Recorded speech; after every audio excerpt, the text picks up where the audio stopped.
All right, guys. So this is the part two of Booker T versus Swerve Strickland. Now, in this, no beef. In this video is no beef from Booker T. So please listen to this because I thought this was very professional. You know what? Let's get the elephant out of the room.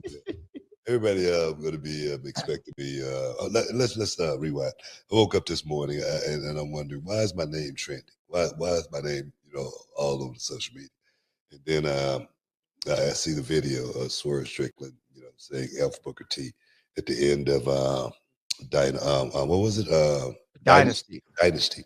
Dynasty, the AEW pay per view. And you know what? I'm not gonna even get upset about that or anything like that. But I'm gonna give Swerve Strickland a little bit of advice, just a little bit. And that advice would be: don't be talking about something other than the pay per view at the end of the night. You know what I mean? That's the main event. That's the last thing people are going to remember. Last thing people remember is me, Booker T, my name being said. And I'm sure if Tony Khan really don't appreciate the news, the headline not being what happened at Dynasty and with all the matches, hopefully with the great card, with all the great card, all the great matches. But they're talking about Booker T. That just was a bad move. It was a bad move.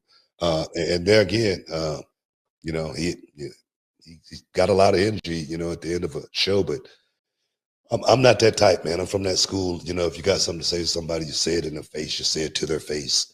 And, you know, I'm gonna leave it at that. You know what I mean? Hopefully Swerve Strickland will have a hell of a career. Hopefully he'll do very, very well in this business. But I'm gonna keep stressing what I've been talking about for a long time as far as black folks, especially in the company that I work for. Man, go out there and get it on your talent. Go out there and get it on your merit. Nobody will ever be able to take it away, and no one will ever be able to say you got it because of only for your talent. That's it. You know what I mean? So I'm gonna keep advocating for young guys, to go out there and perform at the highest level. Take what you want because it's not going to be given to you. You got to take it. And the only way you're going to be able to take it is, through your performance, how good you really are inside the square circle. So that's as much as I'm gonna say on that issue as far as Swerve Strickland. You know what though, man? The one person that's laughing, is Vlad TV. He's the one that's laughing, because he got all this stuff, started and stirred up. And now Swerve Strickland, I thought this thing was over with. I really did.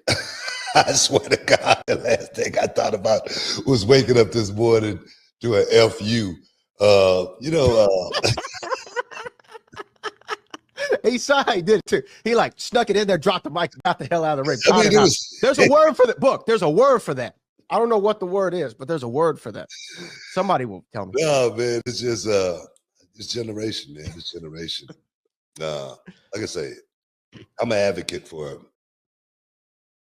all young black talent getting into this business, but I'm an advocate for so many more young kids than just black, kids getting into this business. I'm an advocate for, anybody that got the talent to actually, make it to the next level. I'm gonna put a word in for them. And I think my reputation I've been solid, throughout my career. Like I say, I don't publicize a lot of things, but the guys out there, they know if I've been, on the side of, righteousness as far as this business goes. They know what Booker T has done behind the scenes. I don't have to, talk about it on social media. I'm not trying to get some extra, brownie points or anything for anything that I've done, but they know, they know.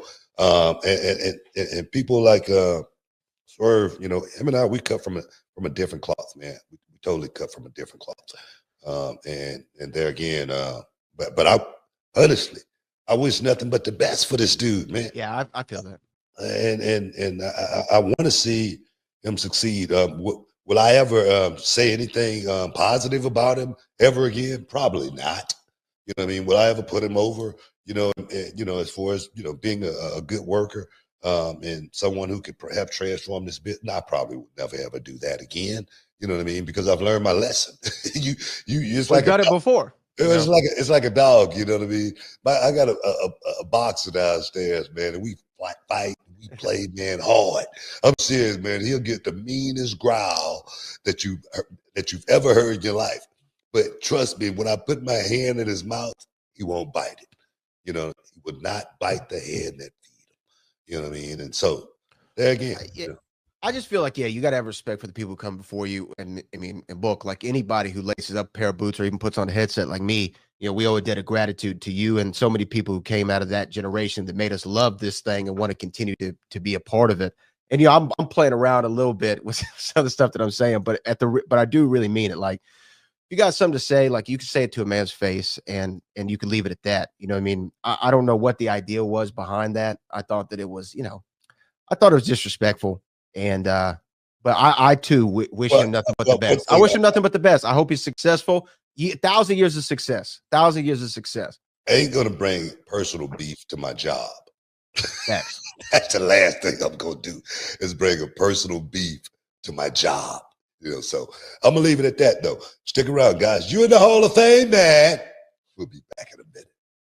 All right, so shout out to Booker T, man. I mean, I love his response. I mean, I did listen to this video this morning and I wanted to react to it because the first one I dropped, I didn't really get much input. And then, of course, with this one, I won't either because I think my suggestion for these two is that they should get on the phone and, squash the beef through that or, meet each other one more time and have a conversation as grown men. You get what I'm saying? So if we can get that, we can move on and hopefully these two will establish a relationship to where, that it can no longer be about beef. It won't be about competition. It will be about fellowship and sportsmanship. So the only thing I just hope for is that these two make peace. That's all I can hope for. So y'all get in the comment box and y'all just discuss with this video and, what do you guys think, man? Do you think that these two will make peace down the road or do you think that these two are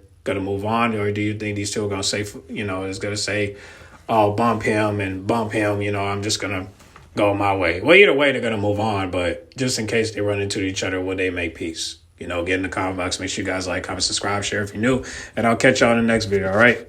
And like I said before, grown man handle grown man business. And at the end of the day, when it comes to grown man business, it needs to be handled face-to-face, man-to-man, and a conversation. That's all. That's all. So forget the back and forth online. Let's talk in person so we can resolve this. Because we're here for solutions, not excuses. And that's for everybody. Don't make excuses. Come up with solutions so that way we can move on and we could be in a better place. Okay? That's my suggestion. So get in the comment box. Make sure you guys like, comment, subscribe, share if you know it. I'll catch y'all in the next video, all right? I'm out.